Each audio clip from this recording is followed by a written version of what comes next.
This is Pod Populi. Podcast for the people.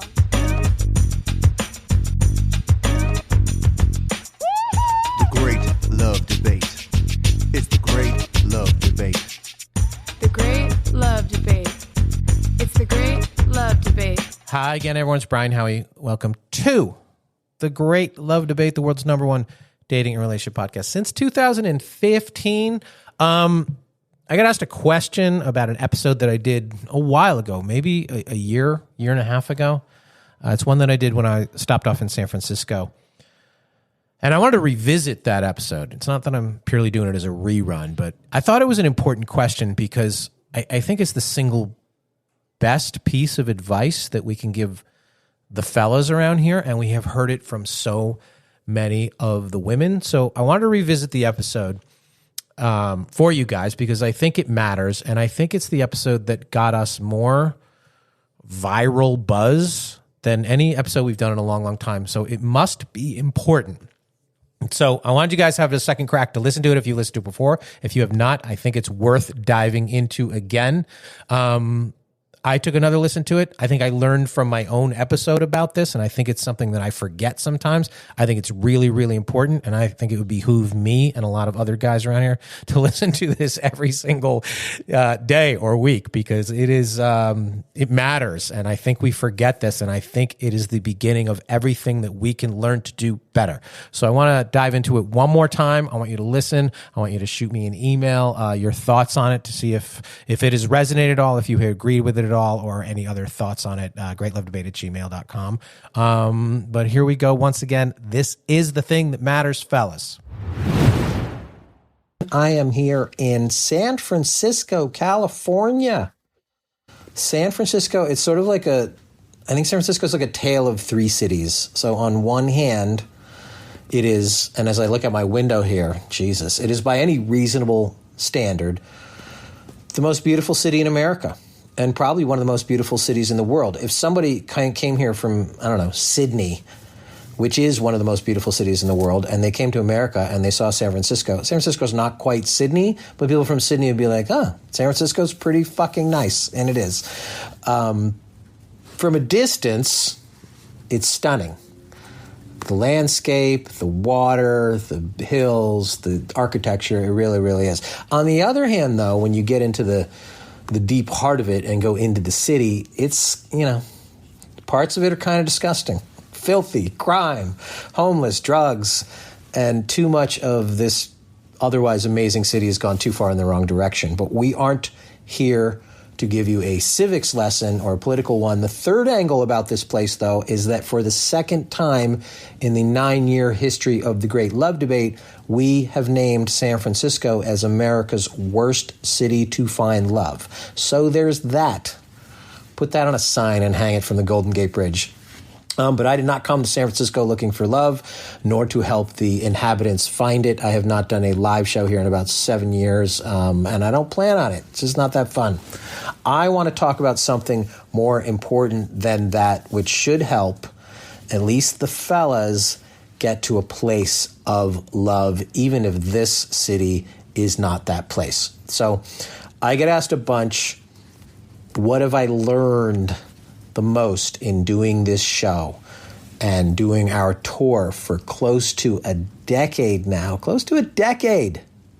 Jesus. And my answer usually comes down to two things, and I never quite realized how those two things are connected until about 5 days ago. A decade of doing this, and I'm still realizing stuff. And helpful stuff and hopeful stuff and interesting stuff and important stuff, I think, because what gets in the way of us finding what we want is usually just that, us. So the first thing that I have mentioned many times that I have learned is that I had no idea how broken and angry and sad and lost so many men were or are. So when I started doing this show, I thought dating relationships were fun and easy, and who wouldn't like dating and who wouldn't love girls, and girls, usually, at least back when we started the show, you could still call them girls. They more or less liked me. All good, right? All good. I don't understand this dating stuff. And that's probably because most of my entire dating and relationship existence up until, I don't know, 2015, I guess I sort of did it at like this 5,000 foot overview level. I stayed just above that icky emotional fray. I never really got into the muck of it all. Just like San Francisco, I dated like the postcard.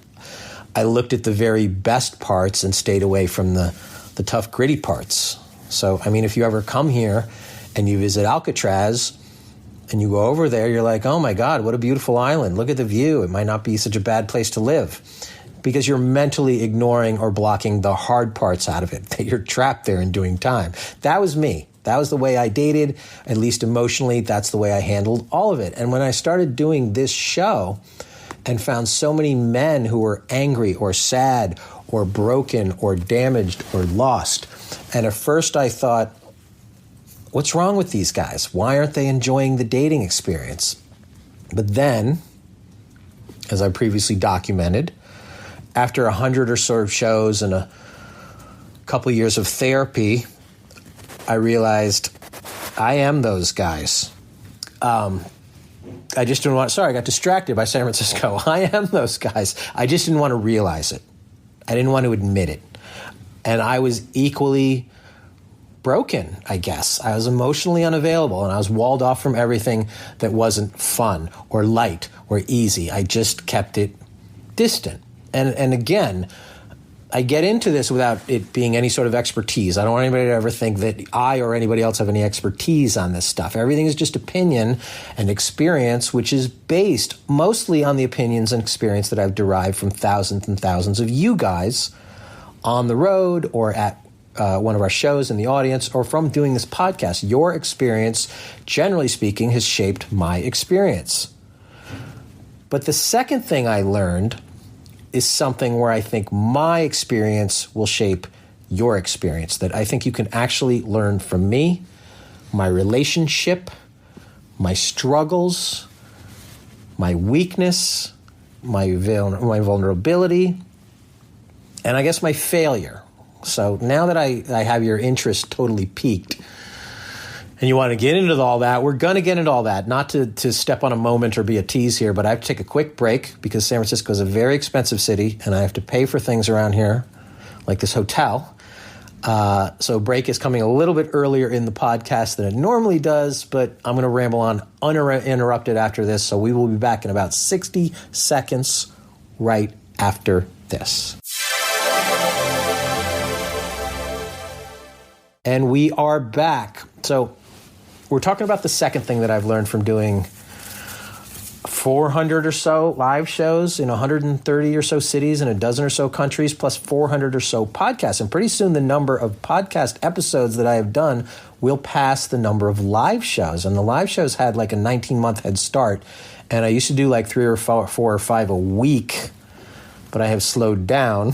And slowing down, the good part of slowing down is it has given me the time to think and reflect and discover, not just about you guys, but a little bit about myself. And what I discovered was that the thing that I failed to realize during so many relationships and over so many years was that something that almost all men, we broken, angry, sad, distant, lost men, fail to realize. And that is why the communication breaks down. And it's not why or how you think. It's not that we don't have conversations. It's not that we don't say the words. It's really how we have them and how we receive them. So guys, this is the most important thing I have learned. And ladies, if you tell more men this, it will, I assume, help your cause tremendously. We got to share this information. So I mentioned it on the show before, but it mostly was in passing or in the context of me talking about something else. But I thought it needed to have sort of its standalone spotlight and focus So that's why I'm devoting all this to that. So guys, when it comes to an argument, a disagreement, or even a simple discussion, a woman does not need to be right, but she does need to be heard. Heard. Capital H-E-A-R-D. Not always loudly, not always clearly, but at the very least, heard. And that, great love listeners, is the heart of the matter and the crux of the communication disconnect. And I don't know why this is, but it is. And knowing this and working on this and adapting to this can change everything about everything. So what do I mean by heard? What I mean is not just sitting by while she is rambling on and it's background noise and you're just trying to get through it. Or tuning out or half-heartedly nodding or blankly staring while she speaks. It means, what is she trying to say and why is she trying to say it? Or what is her response to what I said or did or asked? And why was that her response? And there are about 10 sort of subtenets to that premise. She needs to be heard, yes. And I actually sat and I wrote them out because it's not just like a single-pronged concept. Listen and that's that. It's all fine, nice, neat package. Oh, I heard you. All good. You have to study it. And you have to study her. And you have to dive into that what. What is she saying? Or what is she trying to communicate to you? So first thing is it all starts with perspective.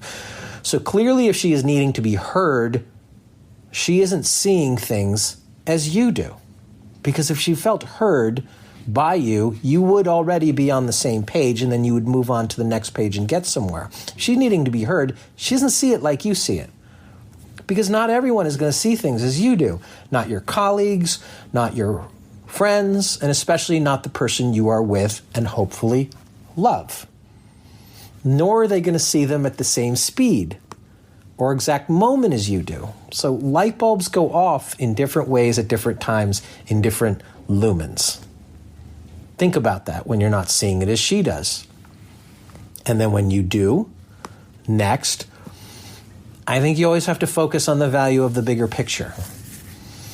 Is tuning her out or shouting her down or having the last word, is that really worth it? Because it could be something totally minor and your need to have the last word suddenly morphs into something much, much bigger. And so maybe you got that last word, but that may actually be your last word with her because she might have just clicked the light switch off on the two of you and not just for the night. So then you have to think about how your words or not caring about her words makes them feel. And if whatever you're saying is worth them feeling that way. So maybe whatever she is saying is completely nonsensical or is completely beyond your frame of understanding. Oh well, mattered to her, at least in the moment, at least when she was saying it, which means it absolutely needs to matter to you for a little more than a moment, because hopefully hearing her out is absolutely worth it to you as she is to you. You ever have a girlfriend say, I just need to talk?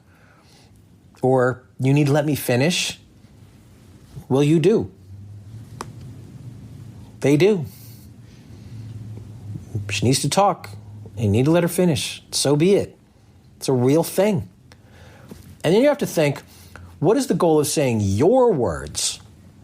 That they're so important that they shout her down or interrupt or dismiss what she is saying. What gets accomplished by you saying them? Is it satisfaction? Is it pride? Because generally it doesn't get you anywhere. Doesn't really help your cause. Not with her and definitely not with the relationship. And so when you are hearing her, because she wants to be heard, at the very least you are hearing her. And beyond that, if you start there, she can feel loved and valued and appreciated at not necessarily your best moment. the two of you, or on your best day. And that's going to get you and her and the relationship to a far better place. And if you aren't hearing her and making her feel loved and valued and appreciated and safe every day, how can you improve that?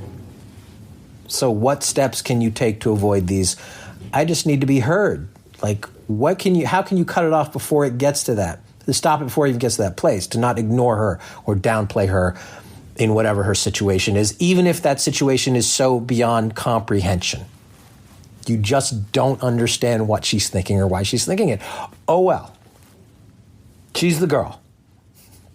They're better than us.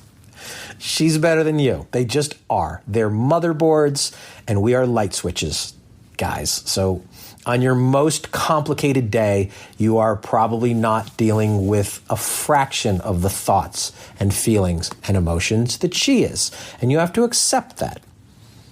And you have to be there for her. So then you ask yourself the question, what can I do differently to support her? Differently and better. And what questions can I ask of her, not in this moment, not right now, but when she calms down, to help you understand the process? What is her thinking? And maybe you'll never understand. But you can understand one thing, that her thinking and her process is just a whole lot different than yours. Good. That's a good thing. It doesn't have to make sense to you. It has to make sense to her. And that's good enough. And it might not make sense to her, but she'll get through that in her own time. This is about you and your reaction to her while she gets through it. So mostly it is, what are the goals and what is the hopeful outcome of the situation or this conversation? And is making somebody feel bad, intentionally or unintentionally, just to quote unquote win or to feel like you're right, is it ever worth making somebody feel bad? And the answer is not if you care about her and not if you care about the two of you. She is worth it. So the argument, the disagreement, the conversation that you don't want to have, it is worth it. So you have to have it. And if the conversation means you quiet down while she talks, hear her. And I have definitely not always done this. I'm probably the last person in the world to talk about as an example of this, but at least I realize that now, even if it took me way too long to realize that. I've definitely needed to do this. Definitely matters. It's not about right. It's not about being rational. It's not about reason. You want rational and reason, don't date a woman. It is about being present for her when she needs to be heard. And allowing that to happen. It's her fundamental right as your partner. And if you get that right, a whole lot more can go right for you and with the two of you together. So I hope that makes a little bit of sense. Hear me, and I think you will end up hearing her. So this is a little bit for the guys, but hopefully there's some women out there that'll be like, yes! We need to be heard. I don't know. Shoot me an email, greatlovedebate@gmail.com if you've got thoughts on this. I'll hear you. I will listen to you. Next week, finally, I know I've been teasing this for about a month now, the year-end 2022 Capper mailbag, all of your thoughts, questions, issues, concerns, and situations wrapped up into one tiny Great Love mailbag. We'll be diving into all that. Please, as always, like, share, follow, and review this podcast. Your reviews mean a lot in the podcasting ecosystem. Check out greatlovedebate.com. There will be at least one show going into our 10th season on sale very, very soon. I will announce that. Check that out or follow us on our socials because, as always, at the Great Love Debate, we never stop making love. See you next time.